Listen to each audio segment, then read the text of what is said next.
Hola, ¿cómo están?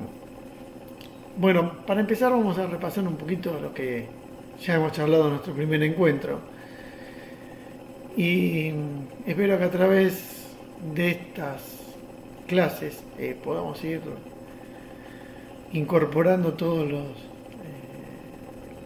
conocimientos necesarios para el cabal entendimiento de la materia que nos tiene en cuestión. Como les decía, hoy vamos a hacer una pequeña introducción y a partir de la segunda clase ya vamos a ir entrando un poco más en detalles de lo que es el cálculo y la implementación de procesos por arranque de viruta. Así que vayamos a la primera explicación que tengo para ustedes y que comienza de la siguiente manera. Bueno, entonces, con respecto a lo que es la teoría del virutamiento, vamos a comenzar diciendo que el proceso de corte se ve condicionado por una multiplicidad de factores. Si arrancamos leyendo a la derecha y abajo, vemos que el primero que podemos considerar son o es la máquina en la que vamos a realizar el proceso de corte.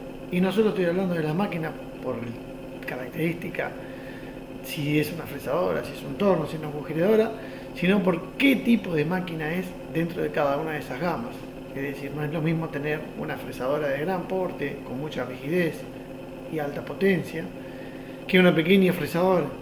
¿Por qué? Porque las condiciones en las que voy a realizar el proceso de corte son totalmente distintas a pesar de que haga la misma pieza o que pueda hacer la misma pieza en una máquina o en la otra. El estado de conservación de la máquina es importante también a la hora de analizar cuál es el proceso de mecanizado y una serie de factores que hacen a la máquina en cuanto al diseño, capacidad de absorber vibraciones y demás cosas que iremos viendo más adelante que también influyen y condicionan el proceso de corte. Si nos desplazamos dentro del mismo esquema a favor de las agujas del reloj, luego de lo que es la máquina, tenemos que otro de los factores condicionantes son justamente las condiciones o los parámetros que yo le asigne al proceso de corte. Por ejemplo, la velocidad, la profundidad que estoy cortando, el avance. Vamos a ver de qué se trata cada uno de ellos. Pero son parámetros que condicionan, por supuesto, el proceso de corte. También, siguiendo el mismo orden, la fijación de la herramienta y de la pieza. No es lo mismo tener una herramienta bien sujeta, robusta, bien agarrada, que una herramienta larga, esbelta, o una pieza larga y esbelta, o una pieza así de cilíndrica de poco diámetro y gran longitud. ¿Por qué? Porque la fuerza que voy a introducir en el momento de generar el corte va a hacer que se provoquen deformaciones en el conjunto y esas deformaciones van a depender de la rigidez que cada uno de los componentes tenga.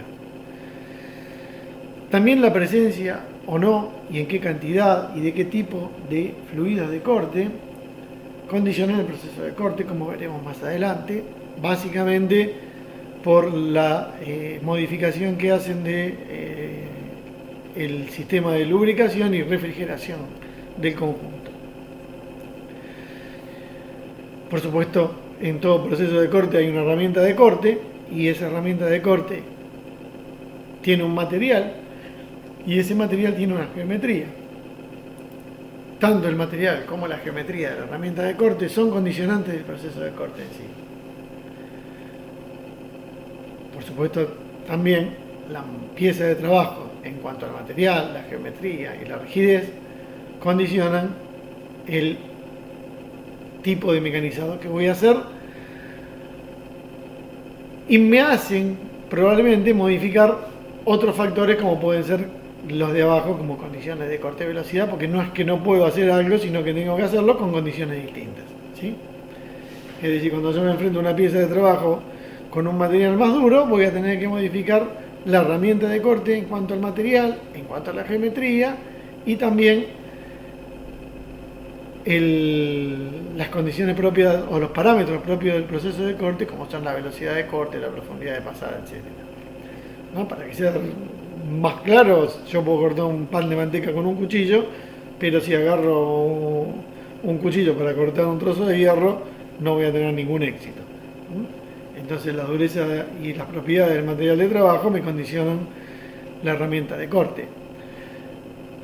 Siguiendo con el mismo ejemplo, un pan de manteca con un cuchillo poco afilado lo voy a poder cortar fácilmente. Si quiero cortar un pedazo de carne, probablemente tenga que afilar distinto el cuchillo o afilarlo bien o usar un cuchillo de sierrita y aplicar una fuerza distinta. Entonces,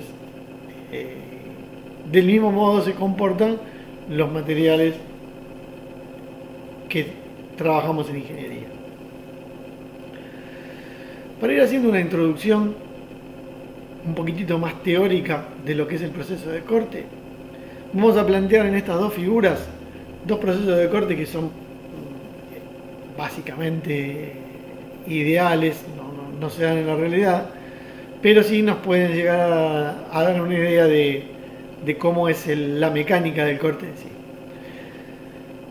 En la figura de la izquierda tenemos lo que se denomina corte ortogonal y en la derecha lo que se denomina corte oblicuo.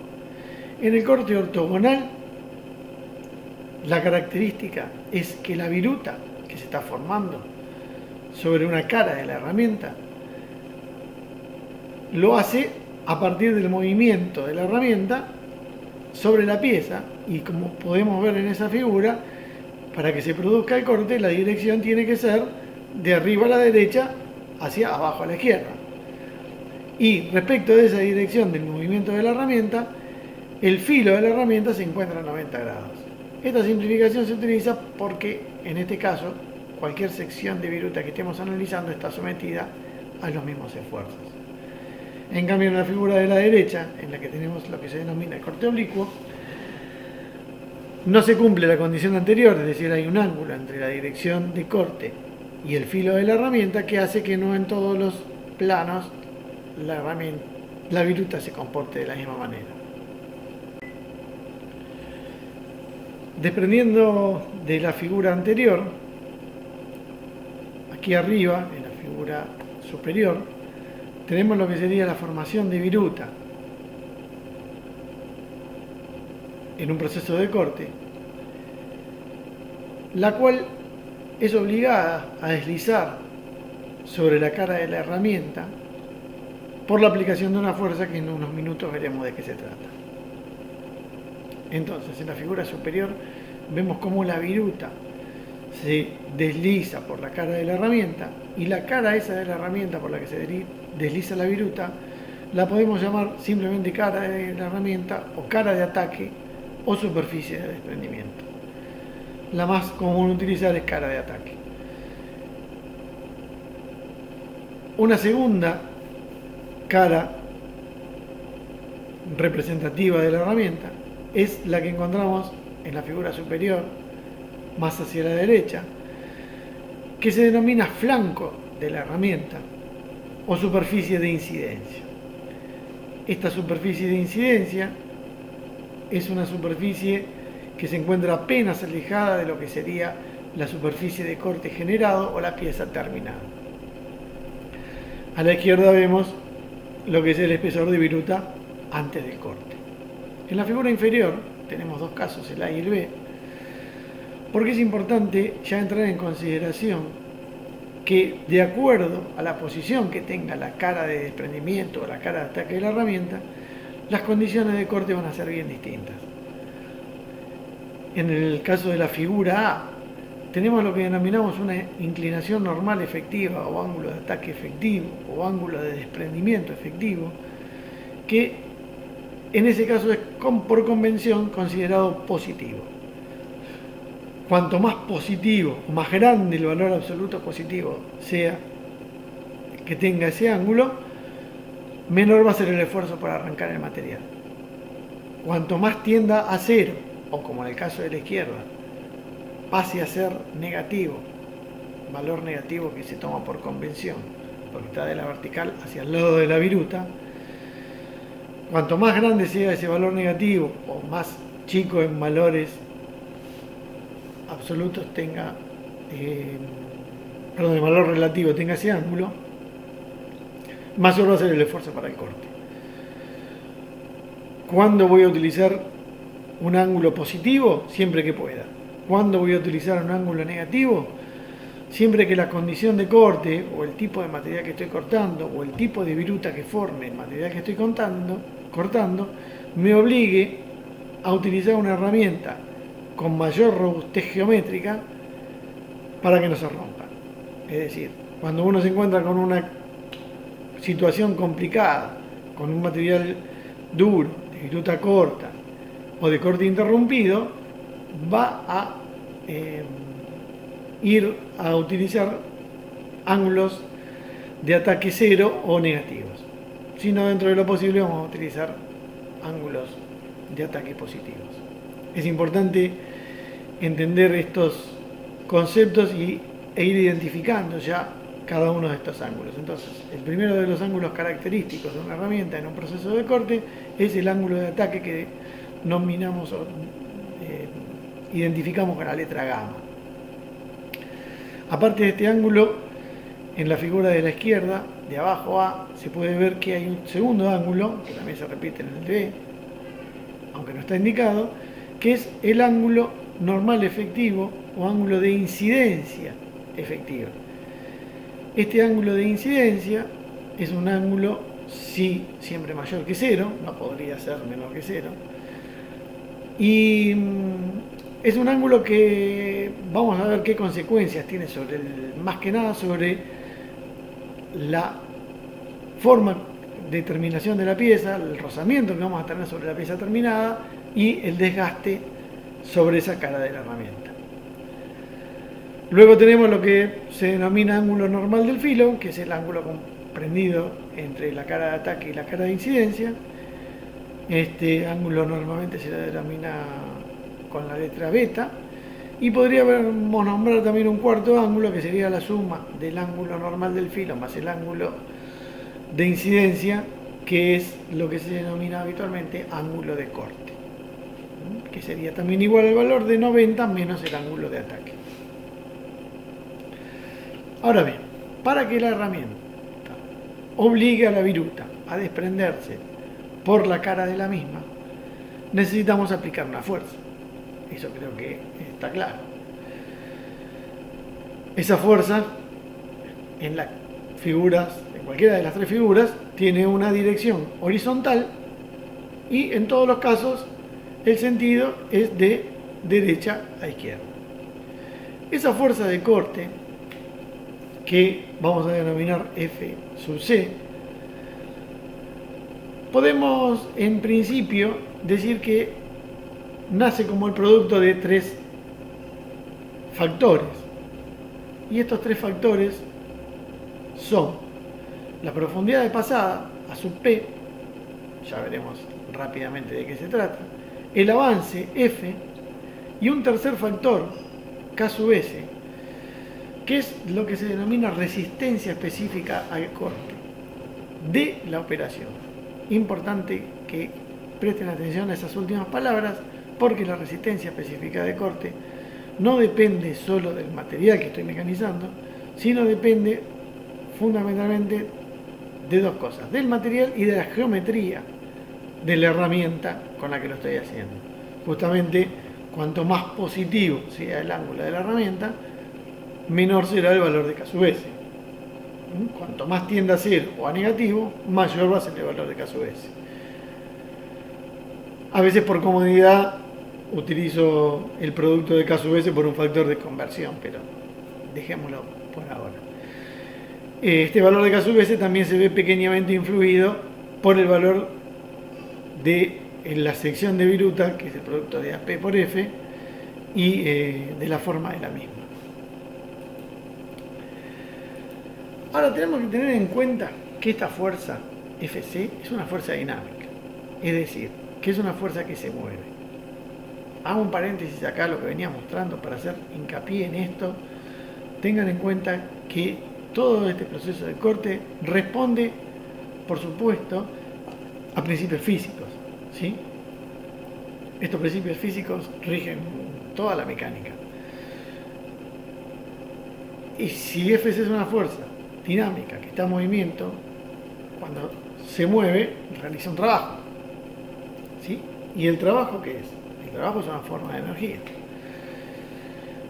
Por lo tanto, si yo tengo lo que vimos hasta ahora, un conjunto de 3 componentes que son la pieza, la herramienta y la viruta, y a ese conjunto de pieza, herramienta y viruta le aporta una cantidad de energía, esa cantidad de energía sabemos que no se pierde, se transforma. ¿Y en qué se va a transformar esa energía que yo estoy introduciendo al sistema pieza, herramienta, viruta? Claramente se va a transformar en calor. Esto es una consideración teórica que es importante que tengan en cuenta.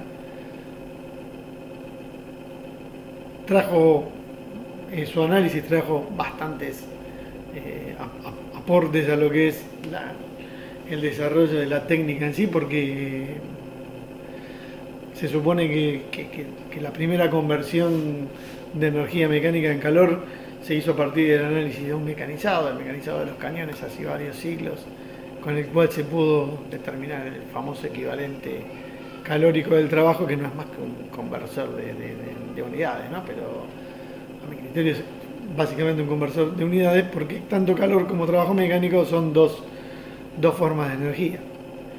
Y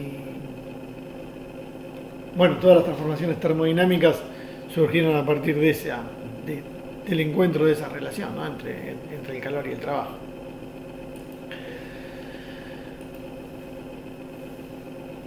Ahora, Fc, la fuerza de corte, se mueve con una velocidad, y esta velocidad con la que se mueve esa fuerza de corte la vamos a llamar velocidad de corte. ¿Por qué estamos haciendo este análisis? Porque si yo tengo una fuerza Fc que se mueve y se mueve con cierta velocidad, el producto de la fuerza de corte por la velocidad de corte va a ser entonces la potencia que estoy consumiendo en el proceso de mecanizado. ¿Y por qué es importante conocer esta potencia? Porque es la cantidad de energía que evoluciona en unidad de tiempo. Entonces es la cantidad de calor que va a evolucionar en la cantidad de tiempo y me va a traer un resultado directo sobre el aumento de temperatura del sistema pieza, herramienta, viruta, y a su vez también me va a servir para verificar si la máquina que tengo disponible es capaz de entregarme o no esa potencia necesaria. Más adelante lo vamos a ver con un poquito más de detalle todo esto. Entonces dijimos antes que Fc, la fuerza de corte, dependía de 3 factores, A sub P, F y K sub S. Para detallar un poquito más cada uno de ellos, decimos que A sub P, según se puede ver en las figuras de más abajo, en el caso del torneado o del fresado, indica la posición de la herramienta respecto de la superficie de la pieza antes del mecanizado y después del mecanizado. En la figura del torno podemos verla en las dos imágenes inferiores y en el caso de la fresa en la imagen inferior. La profundidad de pasada, como está indicado en cada una de ellas, es la posición relativa entre la cara antes de mecanizar y la cara posterior al mecanizado. Por otro lado, el avance F es el avance por vuelta en el caso del torno o por diente en el caso de la fresa, y en el caso del torno significa cuánto se mueve según las flechas que están en las imágenes de la izquierda, cuánto se mueve la herramienta por cada vuelta de la pieza, o en el caso de la fresa, cuánto se mueve la herramienta entre diente y diente del elemento de corte. En este caso es un elemento de corte que tiene 8 filos, podría tener 4, pero lo que importa es cuánta distancia se mueve entre diente y diente. Y ese es el valor del avance.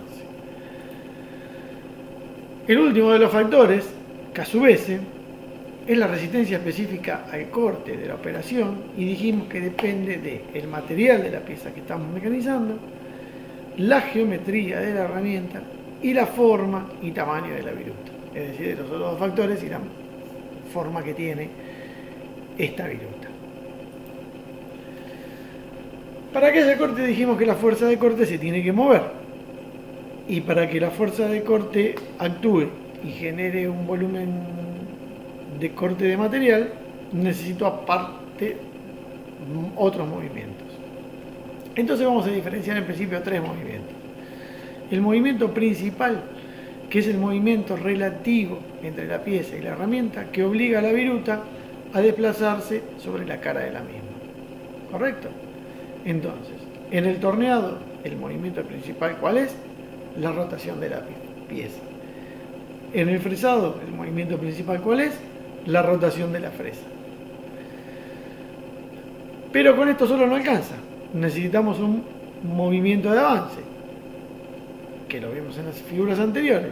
Y ese movimiento necesario, que sumado al movimiento principal y a la profundidad de corte, conducen a la remoción de material.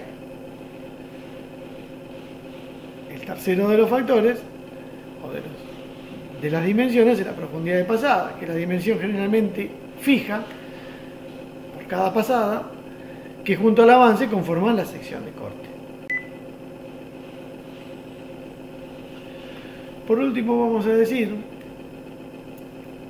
que desde el punto de vista de la viruta que se forma en el proceso de corte, vamos a considerar tres situaciones. La primera, que está arriba a la izquierda, es la que corresponde a una viruta plástica y continua, que es la que podríamos considerar la viruta ideal. Es la viruta que se desliza sobre la cara de ataque de la herramienta, característica de los materiales dúctiles, como la mayoría de los aceros de baja aleación, aceros al carbono, y cuyo análisis teórico es bastante simple respecto de los demás. ¿Por qué? Porque las fuerzas que se actúan sobre la herramienta son continuas.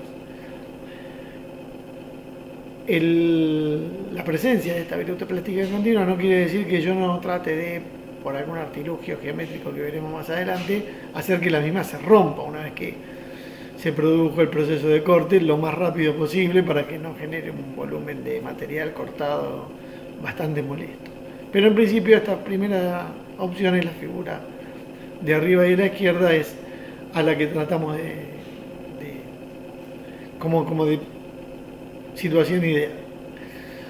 No tan ideal, pero sí siempre presente, fundamentalmente en materiales duros y frágiles, es la de la izquierda y debajo, que es la que denominamos viruta discontinua, a la cual, como es profeso se ve en la figura, atacamos con una herramienta cuyo ángulo de ataque es cercano a cero o negativo en algunos casos, justamente debido a las características de material duro, frágil o proceso de corte discontinuo, que obligan a una robustez de herramienta especial y generan un tipo de viruta discontinua distinta a la anterior. Por último, cuando hay cierta afinidad química entre el material que estoy cortando y la herramienta, es posible, como se ve en la figura de la derecha, que se produzca lo que se llama recrecimiento de filo. Es un defecto en el proceso de corte. ¿Por qué? Porque lo que hace es reemplazarme la herramienta, la cara de la herramienta, por una cara generada por material que se adhiere a la herramienta, que cambia todas las condiciones presupuestas de corte. Esto se da básicamente con materiales muy blandos o materiales no ferrosos. Más adelante vamos a ir a ver un detalle de cada una de estas consideraciones. Ahora vamos a ver unos videos. En este primer video lo que vamos a poder analizar es el torneado de un par de piezas con alguna explicación y vamos a ir comentándolo mientras lo hacemos.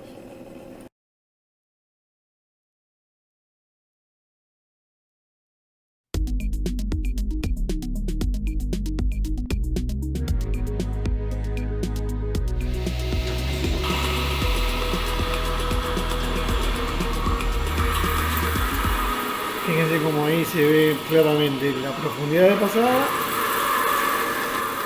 y el avance, ¿correcto?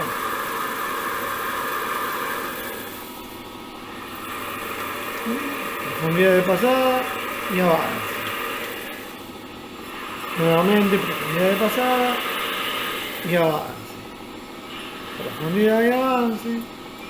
Profundidad y avance. Profundidad y avance. Más adelante vamos a ver que el proceso de corte en casi todos los casos requiere de un desbaste, que fue lo que vino haciendo hasta ahora, y de una terminación, que es lo que está haciendo en este momento. Normalmente la terminación no acabado necesita, es siempre necesaria, perdón. Aquí lo que hizo es cambiar el lado con otro plato y ahora va a ser un perforado. Viruta plástica y continua. Profundidad de pasada y avance. Nuevamente.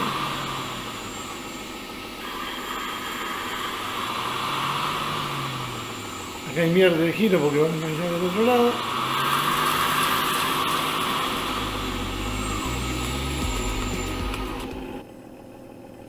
Ahora vamos a ver un videito de fresa. A continuación se los estoy mostrando.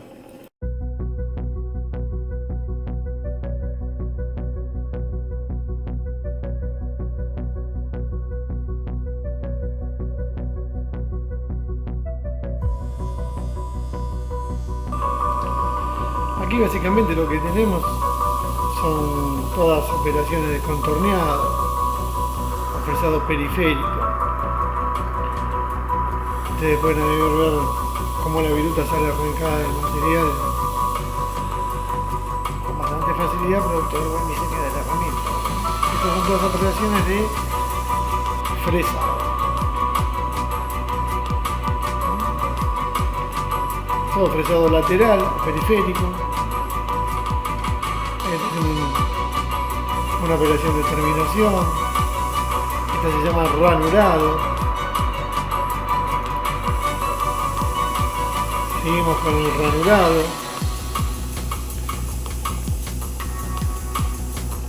No está haciendo nada específico, ¿no? Sino está mostrando las capacidades de corte de la herramienta, nada más que eso. Fíjense que en este caso el fluido de corte probablemente sea aire comprimido, nada más. Es lo que se denomina trabajo en seco. Fíjense cuál es la capacidad de corte de esas herramientas, realmente es excelente.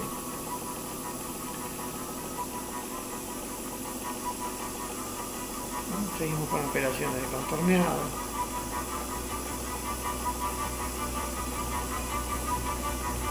Esta operación que está haciendo ahora se llama planche. Es desbaste con un esfuerzo axial reemplazando el esfuerzo lateral.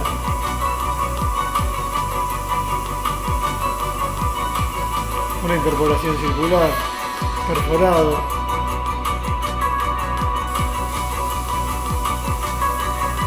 Permite que la herramienta entre y mecanice. Mecanizado en rampa. Bueno, es decir, una serie de mecanizados posibles de hacer en la fresadora.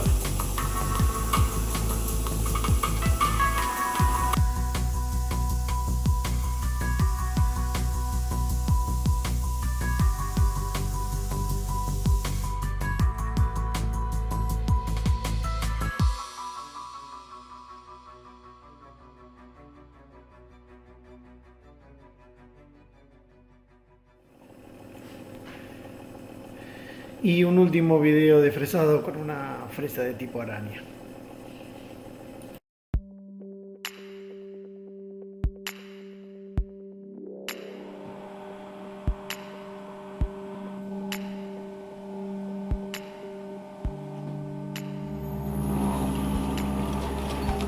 Y en este caso lo que estamos viendo es una operación de planeado con una herramienta de planear que se denomina comúnmente araña.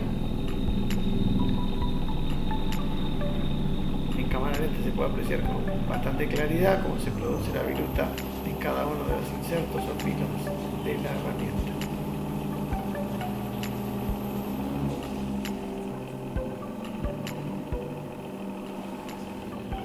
Correcto. Bueno. Don't forget to visit the Sandvik Carment website.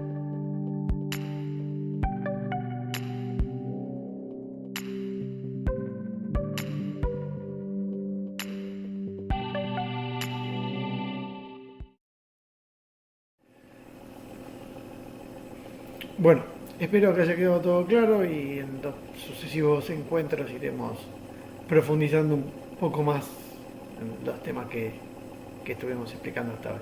Gracias.